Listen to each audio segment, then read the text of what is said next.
Syria has been the scene of undeadly unrest since mid-March of 2011, an unrest that was labeled as an uprising against Syrian President Bashar Al Assad, who came to power in the year 2000 after succeeding his father.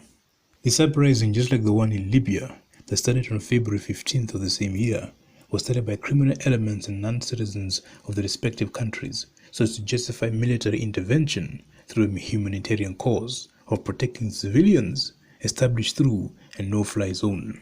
In Libya it was successful as Gaddafi was murdered by militant groups that the West labeled as peaceful protesters powered by Western arms and warplanes, and since then Libya has become a hellhole. But in Syria, a different story played out. Assad, unlike Gaddafi, had Russia, Iran and Hezbollah by his side, all of which were instrumental in the preserving of the Assad regime.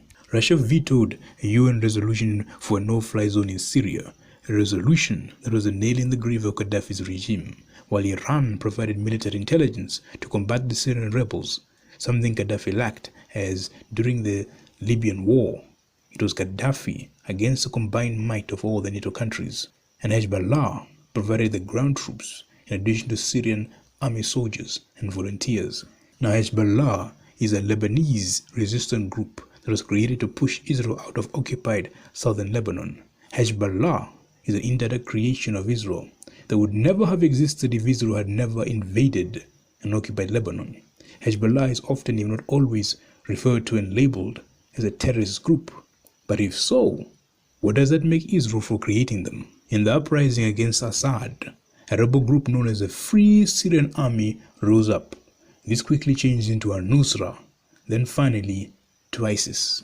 The reason for this is because they were extremists from the beginning. But not only that, they were Islamist extremists from countries all over the world. The same thing happened in Libya. Gaddafi was fighting against an uprising of religious extremists from Tunisia and Egypt, and some cases even Palestine. But Obama falsely labeled them as peaceful Libyan protesters, which gave them moral incentive to bomb Libya so as to protect them and depose Gaddafi. But in Syria, the terrorist groups were unable to acquire the military support their Libyan counterparts enjoyed, and so the war drew on. Additionally, Russia supported Assad with military jets so as to bomb the terrorist groups in areas they controlled, which had great success in retaining that land that was taken by ISIS members. Iran as well bombed ISIS locations with Hezbollah ground troop support. Assad was instrumental in the 2006 Lebanon war victory over Israel. Assad provided arms to Hezbollah that he acquired from Iran, which were then used to combat Israel. So in return for this aid, Hezbollah and Iran supported Assad in his war against the Western-backed terrorists known as the Free Syrian Army. The war in Syria was engineered by Israel. They knew that Assad's aid to Lebanon in 2006 was the deciding factor that led to their loss there. So they decided to sponsor terrorist groups who were to start anti-Assad slogans and movements in Syria that they would then label as peaceful protests. It would then transform into an armed struggle that would be supported by NATO jets on the pretense of bringing democracy by bombs. Then after depose Assad like they did Gaddafi, establish an Al-Qaeda headquarters in Syria, which would forever destabilize the country just like they did in Libya.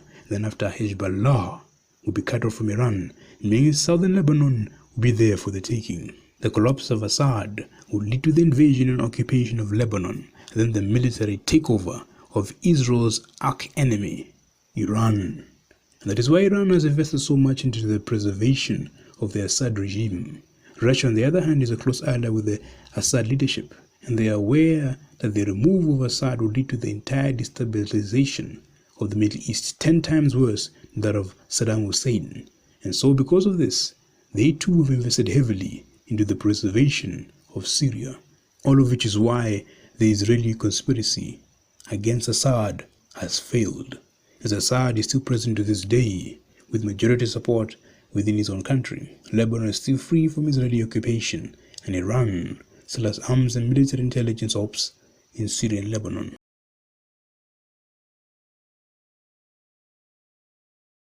Was it a mistake to bomb hospitals in Aleppo? We never bombed hospitals in Aleppo. Why to bomb hospitals? Can you convince your audience that we have interests in bombing hospitals? Actually, this is against our interests. This is against our interest to bomb hospital if it's used as hospital. And the proof that it was a lie, every time they talk about bombing hospital, every time they say this is the last hospital in eastern part of Aleppo. And the second time they talk about another hospital and they say the same. They bombed the last hospital. So it's a lies and lies and lies. We can spend the whole interview talking about lies, and we can talk about the truth and the reality. I have to talk about the reality. Do you know this picture? Of course I saw it. His name is Omran, 5 years old, Yeah. covered with blood, scared, traumatized. Is there anything you would like to say to Omran and his family? No, there's something I would like to say to you first of all, because I want you to go back after my interview and go to the internet to see the same picture of the same child with his sister. Both were rescued by what they call them in the West white helmets, which is a facelift of Al-Nusra in Aleppo. They were rescued twice, each one in different incident, and just as part of the publicity of those white helmets. None of these incidents were true. You can have it manipulated, and it is manipulated. I'm going to send you those two pictures, and they are on the internet. Just to see that this is a forged picture, not a real one. We have real pictures of children being harmed, but this one in specific is a forged one. Yeah. What do you know about what's going on in that prison? Let's first of all talk about the first part of your question, which is the problem for the United States to open relations with Syria regarding the human rights. I will ask you, how could you have this very close relation, intimate relation with Saudi Arabia? Do you consider behaving as a human rights criteria? Yes, but I'm not interviewing the King of Saudi Arabia right now. I'm interviewing you. Yeah, and I'm asking you about reports of human rights abuses in your prison, in your country. You own the question, I own the answers. So that's my answer. So when you answer about Saudi Arabia and your relation, you can put yourself in that position. Second, the United States is in no position to talk about human rights. Since Vietnam War till this moment, they killed millions of civilians.